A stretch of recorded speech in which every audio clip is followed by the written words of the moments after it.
मुगल सम्राट बाबर ने 1526 में पानीपत की पहली लड़ाई में इब्राहिम लोदी को पराजित कर दिल्ली और आगरा में अपना कब्जा जमा लिया, जिसके साथ दिल्ली सल्तनत का अंत हो गया और भारत में मुगल वंश की स्थापना की गई। 17 मार्च 1527 में मुगल सम्राट बाबर ने खानवा की लड़ाई में मेवाड़ के शक्तिशाली शासक राणा सांगा को पराजित किया। मुगलों का इतिहास क्या है?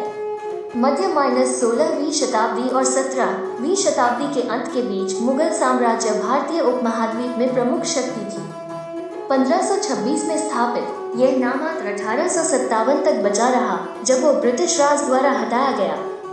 ये राजवंश कभी कभी तिमुरिड राजवंश के नाम से जाना जाता है, क्योंकि बाबर तैमूर का वंशज था।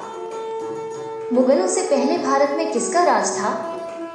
वर्ष 1451 में बहलोल लोदी के नेतृत्व में लोदी राजवंश ने दिल्ली सल्तनत पर कब्जा किया, जिस पर तब सैयद वंश शासन कर रहा था।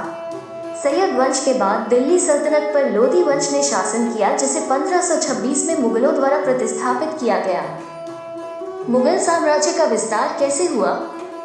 बाबर ने भारत में मुगल साम्राज्य की स्थापना की थी और वो पहला मुगल सम्राट था। बाबर ने 1526 में हुए पानीपत युद्ध में लोदी वंश को हराकर भारत में मुगल साम्राज्य स्थापित किया था। इसी युद्ध के बाद दिल्ली सल्तनत का भी अंत हो गया था और बाबर ने दिल्ली और आगरा पर कब्जा कर लिया था। बाबर ने भारत पर 5 बार हमला किया था।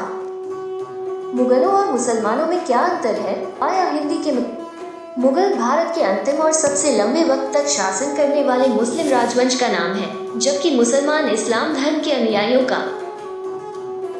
मुगलों का बाप कौन था? मुगल साम्राज्य 1526 में शुरू हुआ। मुगल वंश का संस्थापक बाबर था। अधिकतर मुगल शासक तुर्क और सुन्नी मुसलमान थे। लीवरेज एडू मध्य 16वीं शताब्दी और 17वीं शताब्दी के अंत के बीच मुगल साम्राज्य भारतीय उपमहाद्वीप में प्रमुख शक्ति थी। 1526 में स्थापित यह नामात्र 1857 तक बचा रहा, जब वह ब्रिटिश राज द्वारा हटाया गया। मुगल वंश का क्रम क्या है? Detail solution. सही उत्तर बाबर, हुमायूं, अकबर, जहांगीर, शाहजहां, औरंगजेब, बहादुर शाह है।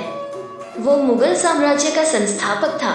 उन्होंने 1526 में इब्राहिम लोदी के साथ पानीपत की पहली लड़ाई लड़ी और मुगल साम्राज्य की नींव रखी। मुगलों से पहले भारत में किसका राज था?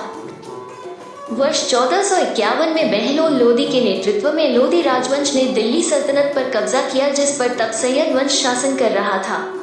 सैयद वंश के बाद दिल्ली सल्तनत पर लोदी वंश ने शासन किया, जिसे 1526 में मुगलों द्वारा प्रतिस्थापित किया गया।